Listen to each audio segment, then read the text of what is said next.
कोईड़ा खଣି अंचल अधीनस्थ रक्सी रेंजड़ा बरसुआ और अन्य समस्त रेल साइडिंग लुहापथर परिवहन निमंते पर्याप्त परिमाण में रेक जोगाई देवा समेत समस्त श्रमिकों को सरकारी नोटिफिकेशन अनुजाई सर्वनिम्न मजूरी प्रदान, आईन अनुजाई समस्त छुट्टी प्रदान, आईन अनुजाई महिला श्रमिकों को प्रस्तुतिकालीन छुट्टी प्रदान। केन्दुझर जिलार जोड़ा माइनिंग सेक्टर साइडिंग को लुहापथर जोगाण परिवर्ते कोईड़ा माइनिंग सेक्टर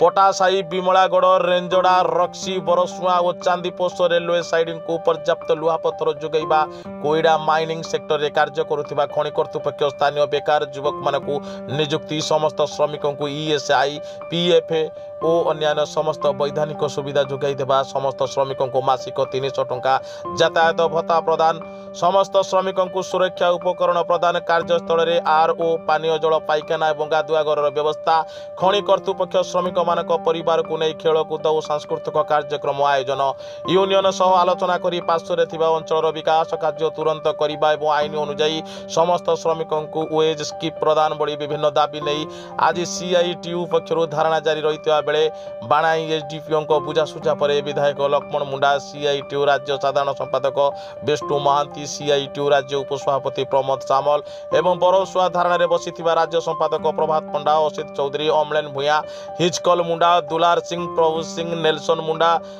अनंत मासी, हरोन, मनोज पुती एवं हजार हजार श्रमिक निज हक पर स्वर उत्तोलन कर धारणा उठी। विभिन्न समय स्थानीय श्रमिक मानकर दाबी उपस्थापना सीआईटीयू श्रमिक संगठन कार्य जारी रखिथिबा बेले बहु आगरू करिआसुथिबा उपरोक्त दाबी गुड़िक पूरण न होबारु स्थानीय आदिवासी अनेक समस्या भितर गति करुछंती। जदि जिला प्रशासन किंबा राज्य सरकार ए दिगरे तुरंत आवश्यक पदक्षेप ग्रहण न करती तेबे श्रमिक माने आगामी दिन में राजपथ अवरोध करने समेत खनि अंचल में अर्थनैतिक अवरोध करेंगे बोली विधायक चेताई। तेबे देखा बाकी रहा ए राजनैतिक उष्मता भितर राज्य सरकार कल स्थानीय जनसाधारण ए दाबी को केते मात्रा समाधान करिपारुछंती।